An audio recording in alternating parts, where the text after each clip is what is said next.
Hi Sabu. Hi sir.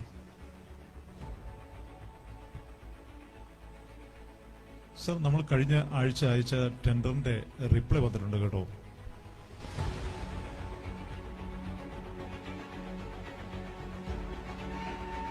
Sabu, ഈ ടെൻഡറും പോയോ? എന്തൊക്കെ പ്ലാൻ ആയിരുന്നു! ഒരു വലിയ ടെൻഡർ ആയിരുന്നു. ഒത്തിരി പ്ലാൻ എനിക്കുണ്ടായിരുന്നു. നാട്ടിലെ വീട് പണി, ഒരു കാറ്, ഒരു എസ്റ്റേറ്റ്, പിന്നെ ബിസിനസ്സിൽ കുറച്ച് ഇൻവെസ്റ്റ്മെന്റ്. ആകെ പൊളിഞ്ഞല്ലോ സാബു. എന്റെ സാറേ, നിങ്ങളൊരു പെന്തക്കോസ്ത് വിശ്വാസിയല്ലേ? ഇത്തരം കാര്യങ്ങൾക്കൊക്കെ ഇങ്ങനെ ടെൻഷൻ അടിക്കാമോ? ദൈവം നമുക്ക് തരുന്നത് മതി സാറേ.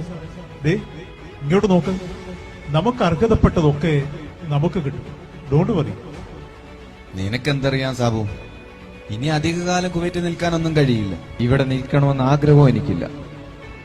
കുറെ കാര്യങ്ങളൊക്കെ ഉണ്ടായിരുന്നു.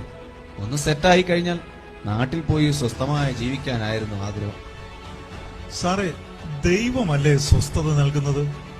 കഴിഞ്ഞ ആഴ്ച ഞങ്ങളുടെ പള്ളിയിൽ അച്ഛൻ എന്താ പ്രസംഗിച്ചതെന്ന് അറിയാമോ?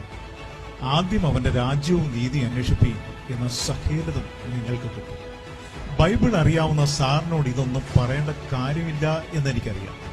എന്നാലും സാറിന്റെ ഈ ആവലാതി കണ്ടു പറഞ്ഞു പോയതാണ് കേട്ടോ.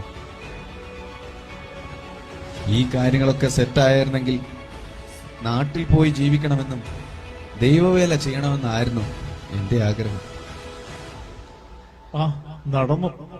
എല്ലാം ചെയ്തു തീർത്തിട്ട് ചെയ്യാനുള്ളതല്ല ദൈവവേല സാറേ.